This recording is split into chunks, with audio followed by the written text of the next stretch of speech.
welcome to the Knowledge Function IT viewers. Today we are going to learn few technology related parts. First, let me see the object relational mapping. Actually, the object relational mapping is a technique we are using to create the layers between any language to connect other databases. Actually, the programmers use this technology to work with data or without the double OP paradigm.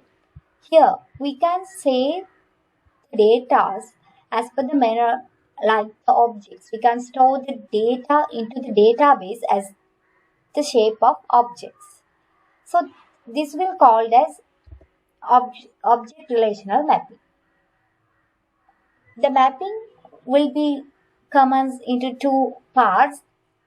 Those are unidirectional relationship and bidirectional relationship. Object relational mapping used to create data to access the objects in Java.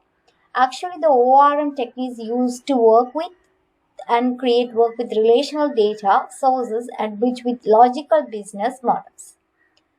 And we are using this ORM as per the Hibernate.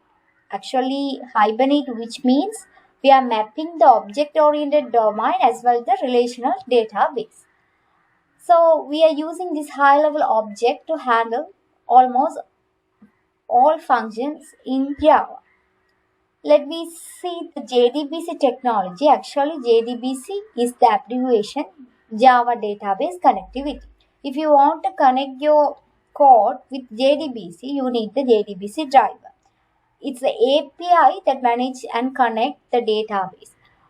We can issue the queries and commands and handle the result and obtain the results through the database. We are using the JDBC driver. They are JDBC driver, native driver, network protocol driver, and the thin driver. When you are going to access the application, you need the JDBC API. This JDBC API access through the JDBC manager and JDBC drivers. We are using those JDBC API through several servers. Those are SQL Server, Oracle DB, and Source. Actually, let me see the use case of JDBC. When you want to run the code upon the Java application, you need to connect the database to connect the backend. So you need the JDBC connection. For establishing the stable database connectivity with an application or API, you need the execution of the structured query language or other queries or DML commands. So you need to modify and view the data records in the data storage units. So that's why we need the JDBC connection. Let me see the advantages of JDBC. Actually, JDBC can read and capable to read all any data under the database. The only requirement for it to do the proper installation is the very needful thing. We need the proper installation to install the JDBC driver. If you want to automatically create the XML format or the data from the database,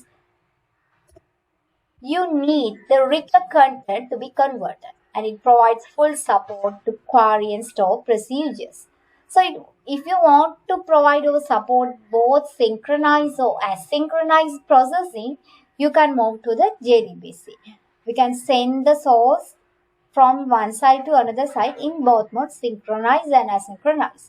And it supports any other modules also. Let me see another technology, that is JPI. JPA is a Java persistent. It is also the API technology. It is standard for the persistent, and we can reverse the technique through which we can save and store the objects to continue and do the function being applied. We can store the objects upon the Java language and we don't have to persist it. We can use the majority of programs still use important business objects. So when you need to do the entity relationship through the JPA concept, you can use the several connection. Those are one-to-one, many-to-one, one-to-many, many-to-many. If you are doing the Java program, you need to code in the custom mode. Then the code will be executed and accessed to the database through the specific layer, that is the JPA layer and the JDBC API and JDBC driver. That is the execution of the result of the program when you are executing the Java program through the database. Let me see the use cases of JPA. When you need to establish a stable database connectivity with the proper application, that's called API, you need this to execute the structured query language and VDML commands, and also you can view and modify the data records and change and manipulate it.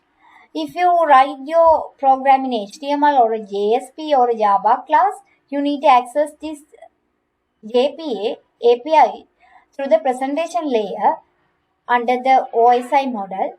Through this, we can execute the Java class and get the JPA layer through the JPA provider.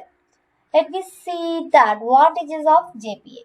JPA is easy to use, and JPA includes several annotations, so we can easily define and map each annotation between Java objects and relational database. We can use those and pay attention to underlying database. We use standardization, transitional and large amount data. The API data is represented by classes and objects rather than tables and records. And we can simplify the database programming. Let me compare both JDBC versus JPA.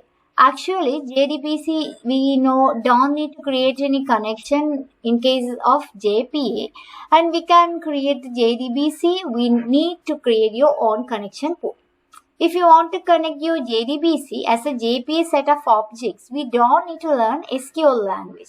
We can create the table as an object. Only Java knowledge is we need. In case of JDBC, we need to learn structured query language. JDBC don't need to learn several query tuning in case of JPA.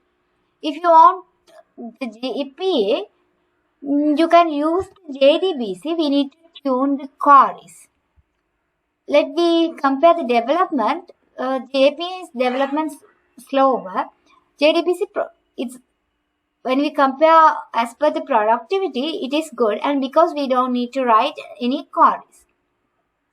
If you want to store the file through the XML file, you can see all the relations between tables in case of JPA, and we can easily readable. If you want to use the JDBC, we cannot see all the relations between tables. So, in this video, we learned several new technologies such as JPA and JDBC. Let me meet in another video.